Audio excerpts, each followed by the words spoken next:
নমস্কাৰ এই afternoon express ষ্টুডিঅ'ত মই কৃপাঞ্জল ৰাজবংশী প্ৰথমটো খবৰ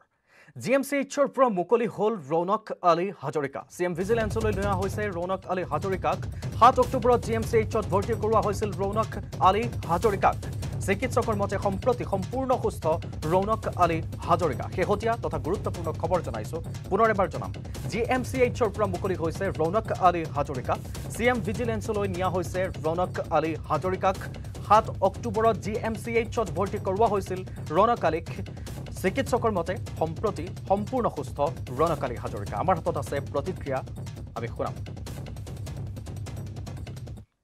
বিশেষজ্ঞ ডক্টৰসকলক দেখাইছো জিএমচিএইচৰ যিবোৰ বিশেষজ্ঞ ডক্টৰ তেখেতসকলে চাইছে ডক্টৰে কি কৈছে ডক্টৰসকলে এতিয়া এই মুহূৰ্তত আমাক ৰিলিজ দিছে আৰু ইন ডিটেইলছটো আপোনালোকে পাই যাব সকলো নৰ্মেল আছে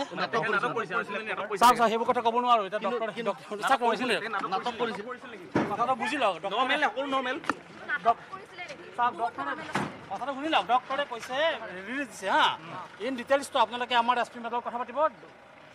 মেডিকেলে যিটো ৰিপৰ্ট দিছে সেই সকলোখিনি কথা আমাৰ এছ পি মেডামে আপোনাক ধুনীয়াকৈ বুজাই দিব বৰ্তমান নৰ্মেল সেইকাৰণে ৰিলিজ দিয়া হৈছে আমি কালি আমাৰ টিম অফ ডক্টৰ্ছে ইভালুৱেট কৰি পেলাই তেখেতৰ যেতিয়া হস্পিটেল কোৰ্চটোতে চব ডিপাৰ্টমেণ্টৰ মানুহ কাৰ্ডিঅ'লজি নিউৰ'লজি এণ্ডক্ৰাইন'লজি চাইকেট্ৰি ENT মেডিচিন চবেই চাইছে আৰু কোনো ষ্ট্ৰাকচাৰেল লিজন একো পোৱা নাই সেইকাৰণে আমাৰ বাহিৰৰ এক্সেল কেয়াৰৰ পৰাও ডক্টৰ আহিছিল ঘৰৰ মানুহক আমি প্ৰথম দিনাই জনাইছোঁ আৰু যিহেতু একো নাই clinically or biochemical test or radiological investigations or echo সেইকাৰণে আমি আমাৰ ডক্টৰে এক্সপাৰ্ট কমিটিয়ে ডিচাইড কৰিলে কি he is fit to be discharge কিবা যদি প্ৰব্লেম হয় পিছত আকৌ আহিব আমাৰ সময়ত যেতিয়া আহিছিল অল্টাৰ্ড চেঞ্চৰিয়াম লৈ আহিছিল কিন্তু উইদিন 4 আৱাৰ্ছ ভাল হৈ গ'ল এডমিট কৰোঁতে তেখেতৰ এটাই চিমটম আমি দেখিছিলোঁ অল্টাৰ্ড চেঞ্চৰিয়াম অকণমান চেঞ্চৰিয়ামটো ল' আছিল GCSটো কম আছিল আৰু পিন পইণ্ট পিপল কিন্তু বায়'কেমিকেলি ইকো ECG MRI CT চব নৰ্মেল আছিল তেজপুৰৰ জাহাজঘাটত উদ্ধাৰ মৃতদেহ ব্ৰহ্মপুত্ৰত উটি অহাৰ সন্দেহ মৃতদেহটো স্থানীয় লোকে প্ৰত্যক্ষ কৰি আৰক্ষীক জনায় নদী আৰক্ষীয়ে উদ্ধাৰ কৰে মৃতদেহটো উদ্ধাৰ হোৱা মৃতদেহটো চিনাক্ত হোৱা নাই এতিয়ালৈকে হাতীৰ ঊৰ্ধৰ লোকজন পানীত পৰাৰ সন্দেহ জনাম এয়া তেজপুৰৰ জাহাজঘাটৰ ঘটনা উদ্ধাৰ হৈছে এটা মৃতদেহ ব্ৰহ্মপুত্ৰত উটি অহাৰ সন্দেহ কৰিছে মৃতদেহটো স্থানীয় লোকে প্ৰত্যক্ষ কৰি আৰক্ষীক জনাইছে নদী আৰক্ষীয়ে উদ্ধাৰ কৰিছে মৃতদেহটো উদ্ধাৰ হোৱা নাই মৃতদেহটোৰ চিনাক্তকৰণ হাতী ঊৰ্ধৰ লোকজন পানীত পৰি যোৱাৰ সন্দেহ কেনেকৈ পানীত পৰিল কোনোবাই কি ধৰণে কৰিছিল কি কথা সেয়া এতিয়ালৈকে পোহৰলৈ অহা নাই শেহতীয়া তথ্যহে জনাইছোঁ তেজপুৰৰ জাহাজঘাটৰ এয়া ঘটনা হাতীৰ ঊৰ্ধৰ লোকজন পানীত পৰে তাৰপিছতে তেওঁৰ মৃত্যু হয় আৰু সেই মৃতদেহটো উদ্ধাৰ কৰিছে নদী আৰক্ষীয়ে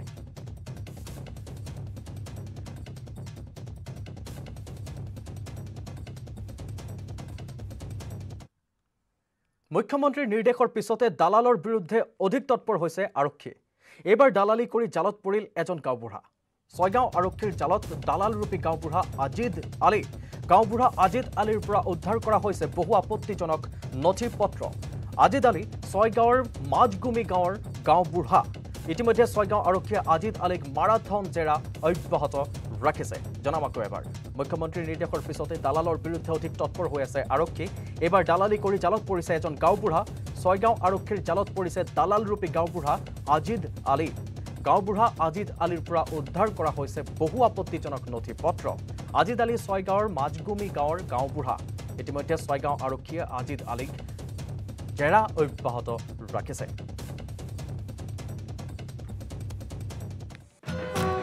দুৰ্গা পূজাৰ আমেজ লোক নিউজ 18ৰ সৈতে সেলিব্ৰিটিৰ সৈতে হ'ব ৰসালাদ্দা জনপ্ৰিয় কণ্ঠশিল্পীৰ পৰা ফেশ্বন ডিজাইনাৰলৈ অভিনয় শিল্পীৰ পৰা খেলুৱৈলৈ নাম জ্বলা মডেলৰ পৰা কুকিং এক্সপাৰ্টলৈ সকলোৰে সমাহাৰ হ'ব নিউজ 18ৰ ষ্টুডিঅ'ত মাজে মাজে বিভিন্ন পূজা মণ্ডপৰ পৰা লাইভ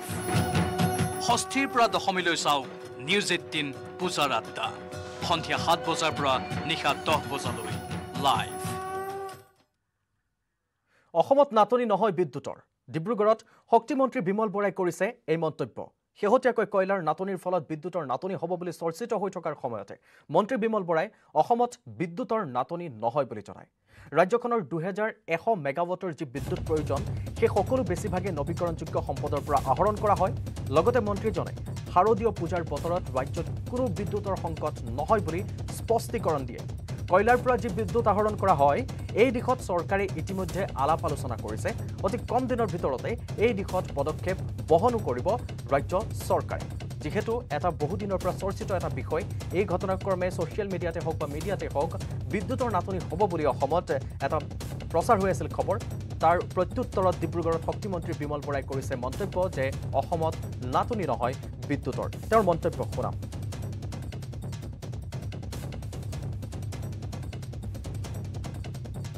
জনসাধাৰণ চিন্তিত হোৱাৰ কোনো প্ৰয়োজন নাই কাৰণ আমাক পিক আৱাৰ্ছত 2100 মেগাৱাটৰ বিদ্যুতৰ প্ৰয়োজন আৰু পূজাৰ সময়ত কিছু অধিক পৰিমাণৰ বিদ্যুৎ প্ৰয়োজন হয় বুলি এটা আমাৰ ধাৰণা এটা আছে কিন্তু আচলতে সেইটো ধাৰণা একেবাৰে সত্য এইটো কাৰণতে নহয় যে পূজাৰ সময়ত সকলো কাৰ্যালয়সমূহ বন্ধ থাকে আৰু অন্যহাতে যিসমূহ আমাৰ কল কাৰখানা আছে সেইসমূহো বন্ধ থাকে গতিকে চাবলৈ গ'লে আমাৰ পূজাৰ সময়ত অধিক পৰিমাণৰ বিদ্যুতৰ প্ৰয়োজন নাই অন্যহাতে নৱমী আৰু দশমীৰ দিনাখন এজ পাৰ ৰেকৰ্ড ডাটা বিদ্যুতৰ চাহিদা কমিহে যায় যেহেতু দশমীৰ দিনাখন সকলো ৰাইজ ঘৰাঘৰি হয় আনন্দ উল্লাস কৰি সকলো ভাগৰিও পৰে আৰু সেইকাৰণে সেইদিনাখন বিদ্যুতৰ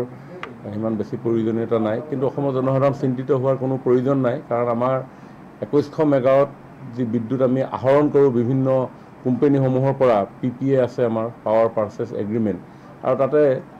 কেৱল 550-600 মেগাৱাটহে আমাৰ কোল বেছ আপোনাৰ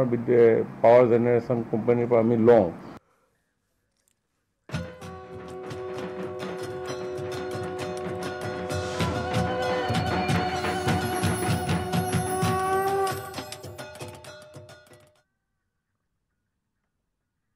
আজি মহাষ্টমী ৰাজ্যজুৰি দুৰ্গা পূজাৰ ব্যাপক উৎসাহ পৰিলক্ষিত হৈছে মহিষমৰ্দিনীক আৰাধনা কৰিবলৈ পুৱাৰে পৰাই ৰাজ্যৰ পূজা মণ্ডপসমূহত ভক্তৰ শাৰী দেখিবলৈ পোৱা গৈছে আজি অষ্টমী উপলক্ষে ৰাজ্যৰ কেইবা ঠাইতো ব্যাপক আয়োজন কৰা হয় নৱৰাত্ৰিৰ আজি অষ্টমটো দিনত হৰগৌৰী মহাদেৱকো আৰাধনা কৰা হয় বিভিন্ন প্ৰান্তত দেখিবলৈ পোৱা গৈছে ভক্তৰ লানি নিচিগা সোঁত বিশেষকৈ ঐতিহাসিক বিল্বেশ্বৰ দেৱালয়ৰ পৰা আৰম্ভ কৰি জাগ্ৰত মঠ মন্দিৰসমূহত ভক্তসকলে ভিৰ কৰিছে কাইলৈ ৰাজ্যৰ কেইবাটাও প্ৰাচীন মন্দিৰত মহ ছাগলী আদি বলি দিয়াৰ সম্ভাৱনা আছে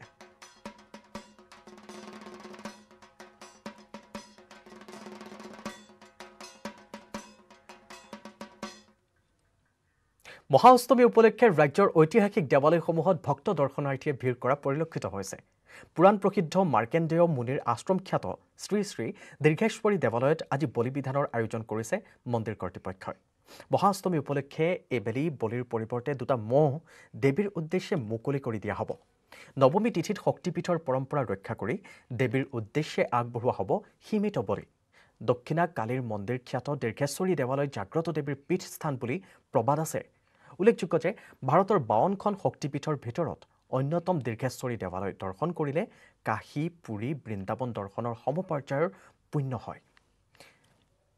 উত্তৰ গুৱাহাটীৰ পৰা আমাৰ সাংবাদিক ৰন্তু বৈশ্যই এক প্ৰতিবেদন যুগুত কৰিছে আপোনালোকলৈ আগবঢ়াইছোঁ হয় আজি মহাষ্টমী পূজা আৰু মহাষ্টমী পূজা উপলক্ষে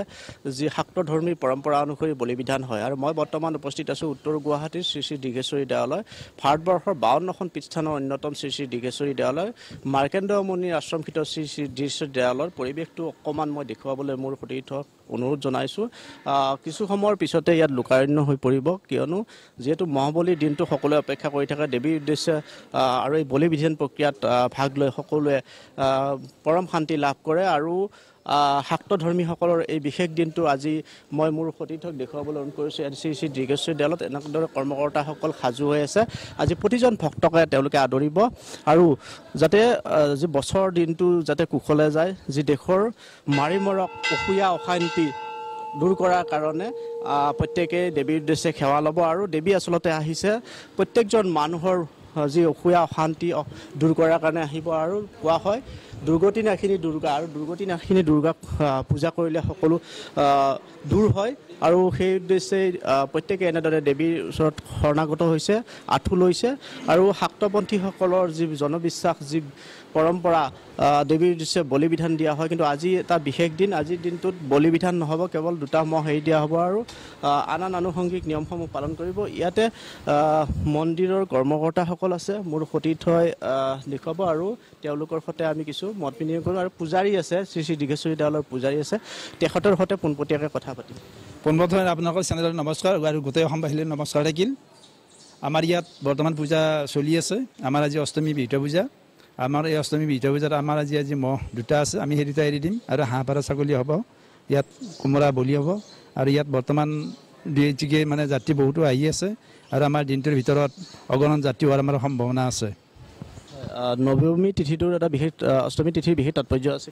বিশেষ তাৎপৰ্য আছে আমাৰ আচলতে আজি অষ্টমী তিথিত আমাৰ তাৰমানে 8টা বলি হ'ব লাগে আমাৰ হাঁহ পাৰ ছাগলী কোমোৰা ইত্যাদিকে দাবিলে আমাৰ 8টা বলি হ'ব আজি গতিকে সেইখিনি আমাৰ বলি থাকিব মহ দুটা এৰি দিয়া মহ দুটা এৰি দিয়া হ'ব মই ইয়াতে ৰাইজৰ হৈ পেলাই এটা মানে মন্ত্ৰ উচ্চাৰিছোঁ সৰ্বেশে সৰ্বশক্তি সমন্বিতে ভয়ব্যস্তু ত্ৰাইণুমে মা দুৰ্গা দেৱী নমস্তুতে সৰ্বমংগল মংগল্যে শিৱে সৰ্বাৰ্থ সাধিকে শৰণ্যে ত্ৰাম্বকে গৌৰী নাৰায়ণী নমস্তুতে শৰণাগত দীনাৰ্থ পৰিত্ৰাণ পৰায়ণে সৰ্বে সাতি হৰে দেৱী নাৰায়ণী নমস্তুতে ওম জয়ন্তী মংগল কালী ভদ্ৰ কালী কপালিনী দুৰ্গা শিৱা ক্ষমাদাত্ৰী সাহা সদা নমস্তুতে সৃষ্টি স্থিতি বিনাশানং শক্তি ভূতে সনাতনী গুণাশ্ৰয়ে গুণময়ী নাৰায়ণী নমস্তুতে পৰম ব্ৰহ্ম স্বৰূপাঞ্চ বেদগৰ্ভ জগন্ময়া ঈশ্বৰতা হং বন্দে নাৰায়ণম প্ৰসিদ্ধ মে শান্তাকৰং ভুজগসনং পদ্মনাভম সুৰেশম বিশ্বধৰং গগন সদৃশম মেঘবৰ্ণং শুভাংগং লক্ষ্মীকান্তং কমলাননং যোগীবিধানগম্বং বন্দে বিষ্ণু ভৱনং সৰ্বলোকত আমাৰ এই অষ্টমী পূজাৰ দৰে বুলিয়ে নহয় গোটাই আমাৰ এই দুৰ্গোৎসৱৰ জৰিয়তে গোটেই অসমবাসী ভালে কুশলে থাকক কোভিড কৰোণাৰ পৰা মুক্তি পাওক সকলোৱে ভালে কুশলে থাকক সঁচাকৈ দীৰ্ঘেশ্বৰী দেৱালয় কৰ্তৃপক্ষৰ এই প্ৰশংসনীয় পদক্ষেপক শলাগিছোঁ আমি আৰু খবৰ জনাম এটা বিৰতি ল'ম বিৰতিৰ পাছত পুনৰ উভতি আহিম দুৰ্গা পূজাৰ আমেজ লোক নিউজ 18ৰ সৈতে সেলিব্ৰিটিৰ সৈতে হ'ব ৰসালাদ্দা জনপ্ৰিয় কণ্ঠশিল্পীৰ পৰা ফেশ্বন ডিজাইনাৰলৈ অভিনয় শিল্পীৰ পৰা খেলুৱৈলৈ নাম জ্বলা মডেলৰ পৰা কুকিং এক্সপাৰ্টলৈ সকলোৰে সমাহাৰ হ'ব নিউজ 18ৰ ষ্টুডিঅ'ত মাজে মাজে বিভিন্ন পূজা মণ্ডপৰ পৰা লাইভ ষষ্ঠীৰ পৰা দশমীলৈ চাওক নিউজ 18 পূজাৰ আড্ডা সন্ধিয়া 7 বজাৰ পৰা নিশা 10 বজালৈ লাইভ মই ব্যৱহাৰ কৰোঁ আটাইতকৈ সবল আৰু সতেজ চিমেণ্ট সূৰ্যা চিমেণ্ট অটুট ঘৰ অটুট অসম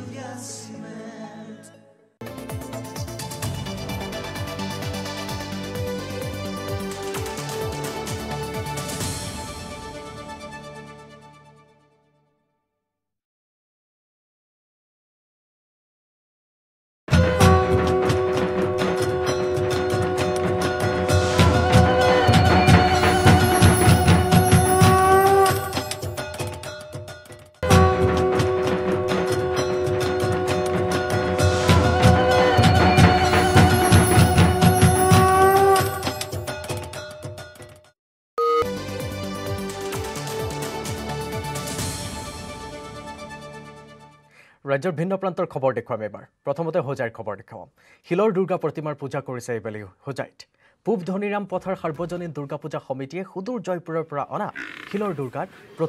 প্ৰতিমাত এবাৰ পূজা অৰ্চনা কৰিছে আৰু এই সম্পৰ্কে আমি আৰু অধিক জানিম আমাৰ হোজাইৰ সাংবাদিক প্ৰণৱ শৰ্মাই দেখুৱাব অষ্টমী আৰু এই মুহূৰ্তত মই উপস্থিত আছোঁ হোজাইৰ পূব ধনীৰাম পথাৰ দুৰ্গাবাৰীত ইতিমধ্যে যিহেতু আজি মহা অষ্টমী সকলো দিশতে পূজাৰ এক উখল মাখল পৰিৱেশ আৰু ইয়াৰ মাজতে আমি দেখুৱাবলৈ লৈছোঁ এক ব্যতিক্ৰমী দুৰ্গাৰ প্ৰতিমা এই মুহূৰ্তত যে আমাৰ কেমেৰাত দেখা গৈছে এই দুৰ্গা প্ৰতিমা পাথৰৰ দুৰ্গা প্ৰতিমা বিগত 2 বছৰ পূৰ্বে তেওঁলোকে এই দুৰ্গা পূজা আয়োজক সমিতিয়ে তেওঁলোকে অৰ্ডাৰ দি এই দুৰ্গা প্ৰতিমা 2 বছৰ মূৰত ইয়াত লৈ আনি তেওঁলোকে প্ৰতিষ্ঠা কৰিছে এই যি দুৰ্গা প্ৰতিমা ইতিমধ্যে দেখা গৈছে এই দুৰ্গা প্ৰতিমা পাথৰৰ দুৰ্গা প্ৰতিমা যিহেতু তেওঁলোকে ক'ৰ পৰা কেনেদৰে আনিছে আৰু কিমান টকা ব্যয় হৈছে এই সকলো কথা আমি আয়োজক সমিতিৰ লগত কথা পাতিম যে তেওঁলোকে কেনেদৰে এই দুৰ্গা প্ৰতিমা আপোনালোকে ক'ত অৰ্ডাৰ দিছিলে আৰু কিমান বছৰ প্ৰয়োজন হৈছিলে এই দুৰ্গা প্ৰতিমা আনিবলৈ কি ক'ব এইটো যোৱা 2 বছৰ আগতে আমালোকে অৰ্ডাৰ দিছিলোঁ তেতিয়া আপোনাৰ ৰাজস্থান জয়পুৰৰ পৰা মই এই বছৰলৈ ইয়াতে আহিছে মানে কিমান টকা ব্যয় হৈছে এই যিটো প্ৰতিমা আপোনালোকৰ বনাওঁতে প্ৰায় 4 লাখ টকা 4 লাখ টকা ব্যয় ইয়াত অহালৈকে গাড়ী ভাড়া লৈ পেলাই চব প্ৰায় 4 লাখ টকা লাগিছে আমালোকৰ আৰু দেখা গৈছে ইয়াত পাথৰৰ প্ৰতিমা হয় মানে কোনটো পাথৰৰ দি এই প্ৰতিমা বনোৱা এইটো পাথৰটোতো আমি ক'ব নোৱাৰোঁ কিন্তু এইটো ডায়মণ্ড পাথৰ বুলি কয় সিহঁতে মানে স্পেচিয়েলিষ্ট পাথৰ বুলি কয় সেইটো আপোনাৰ তেওঁলোকে শিল্পীবিলাকে বহুত ভাল ধুনীয়া শিল্পী সিহঁতে এইটো কাটি পেলাই মানে খোদাই কৰি পেলাই বনায় ধন্যবাদ জনাইছোঁ প্ৰণৱ শৰ্মা এবাৰ জাগিৰোডলৈ যাম জাগিৰোডৰ আন উদযাপন সমিতিৰ লগতে সামাজিক আৰু সাংস্কৃতিক অনুষ্ঠান কিশোৰ ক্লাব দুৰ্গা পূজা উদযাপন সমিতিয়েও কোভিড প্ৰটকল মানি উদযাপন কৰিছে পূজা আনহাতে মণ্ডপসমূহ বন্ধ কৰাৰ সময় নিশা 9 বজাৰ পৰিৱৰ্তে কিছু বৃদ্ধি কৰিবলৈ চৰকাৰক আহ্বান জনাইছে আয়োজক সমিতিয়ে অজয় পালে জনাব আমাক সামগ্ৰিক পৰিৱেশৰ কথা অশুভ শক্তিক নাশ কৰিবলৈ ইতিমধ্যে ধৰাৰ বুকুলৈ আগমন ঘটিছে দুৰ্গতি নাশিনী দেৱী দুৰ্গা মাৰ আৰু দেৱী দুৰ্গাৰ আজি মহাসপ্তমী সমগ্ৰ দেশ তথা ৰাজ্যৰ লগতে জাগিৰোডতো দেখা গৈছে দুৰ্গা পূজাৰ উখল মাখল পৰিৱেশ আৰু মই বৰ্তমান উপস্থিত আছোঁ জাগিৰোডৰ বাৰোৱাৰী দুৰ্গা পূজা উদযাপন সমিতি আৰু ইতিমধ্যে শতবৰ্ষ অতিক্ৰম কৰা এই পূজা সমিতিয়ে প্ৰতি বছৰে আচলতে বৈদিক পৰম্পৰা আৰু ধৰ্মীয় ৰীতি নীতিৰে প্ৰতি বছৰে পূজা উদযাপন কৰি আহিছে আৰু এইবেলিও তাৰ ব্যতিক্ৰম হোৱা নাই আৰু বিগত বৰ্ষৰ যি কোভিড পৰিস্থিতি আৰু এইবেলিও যি কোভিড পৰিস্থিতি সম্পূৰ্ণ কোভিড পৰিস্থিতি যি কোভিড যি প্ৰটকল সেই প্ৰটকলৰ মাজেৰে তেওঁলোকে পূজাভাগ উদযাপন কৰি আহিছে আৰু এটা কথা ক'ব লাগিব যে ইতিমধ্যে শতবৰ্ষ অতিক্ৰম কৰা এই পূজা সমিতিয়ে প্ৰতি বছৰে আচলতে বৈদিক পৰম্পৰাৰ ধৰ্মীয় ৰীতি নীতিৰে তেওঁলোকে পূজাভাগ আয়োজন কৰি আহিছে আৰু এগৰাকী উদযাপন সমিতিৰ বিষয়ববীয়া আছে আমি তেখেতৰ পৰা কিছু কথা জানিব বিচাৰিম আজি মা দুৰ্গাৰ মহাসপ্তমী পূজা কেনেধৰণৰ মহাসপ্তমী উপলক্ষে জাগিৰোড বাৰোৱাৰী পূজাৰ তৰফৰ পৰা শুভেচ্ছা জ্ঞাপন কৰিছোঁ আমাৰ জাগিৰোডত এই পূজাভাগ আমাৰ জাগিৰোড বাৰোৱাৰী পূজা মণ্ডপত আমি এই স্থানতে আমি শতবৰ্ষ গৰকি গৈছে তাৰমানে পাৰ হৈ গৈছে আৰু সেই পূজাভাগ আমি সদায় আৰম্ভপূৰ্ণ হিচাপে আমি পালন কৰি আহিছিলোঁ সম্পূৰ্ণ বৈদিক নীতি নিয়ম তথা আমাৰ ইয়াত বিভিন্ন কাৰ্যক্ৰমো হৈছিলে কাৰ্যসূচীও আছিলে সাংস্কৃতিক সন্ধিয়া আছিলে অন্য কাৰ্যক্ৰমো আছিল এতিয়া আমি বৰ দুখৰে ক'ব বিচাৰিছোঁ যে আমি বৰ ঢুলীয়াকৈ নিমন্ত্ৰণ কৰিব পৰা নাই কাৰণ কোভিড সৃষ্ট যিটো পৰিৱেশ কোভিডৰ যিটো প্ৰটকল আছে আৰু যি ধৰণে চৰকাৰে আমাক প্ৰশাসনে আমাক গাইডলাইন দিছে সেই গাইডলাইনত আমি সদায় সন্মান জনাব লাগিব ধন্যবাদ জনাইছোঁ অজয় পাল আপোনাক আৰু এইদৰে ৰাজ্যৰ ভিন্ন প্ৰান্তত দেখিবলৈ পোৱা গৈছে এইদৰে ৰাজ্যবাসীয়ে আজি অষ্টমীৰ দিনাখন দেৱী দুৰ্গাক এইদৰে আৰাধনা কৰিছে বহুতে বহু ধৰণে পৃথক কোনে কিমান ধৰণে পৃথক কৰিব পাৰে বা ব্যতিক্ৰম কৰিব পাৰে তাকে লৈ চিন্তা চৰ্চা কৰিছে তেওঁলোকেও আৰু এইদৰে আমি দেখুৱাই যাম ৰাজ্যৰ লগতে দেশৰো ক'ত কি ধৰণে পূজা পাতল কৰা হৈছে বা দুৰ্গোৎসৱ কিদৰে পালন কৰিছে সেই সম্বন্ধেও আমি নিউজ 18ৰ দৰ্শকক দেখুৱাই যাম আপোনালোকে ঘৰতে বহি চাব পাৰিব নিউজ 18 অসম নৰ্থ ইষ্টত প্ৰতিটো ঠাইৰ প্ৰতিটো পূজা মণ্ডপৰ পোনপটীয়া সম্প্ৰচাৰ কিন্তু এই মুহূৰ্তত আফটাৰনুন এক্সপ্ৰেছ সামৰাৰ সময় হৈছে পৰৱৰ্তী সময়ত পুনৰ লগ পাম বিদায় লৈছোঁ এতিয়া মই ব্যৱহাৰ কৰোঁ আটাইতকৈ সবল আৰু সতেজ চিমেণ্ট সূৰ্যা চিমেণ্ট অটুট ঘৰ অটুট অসম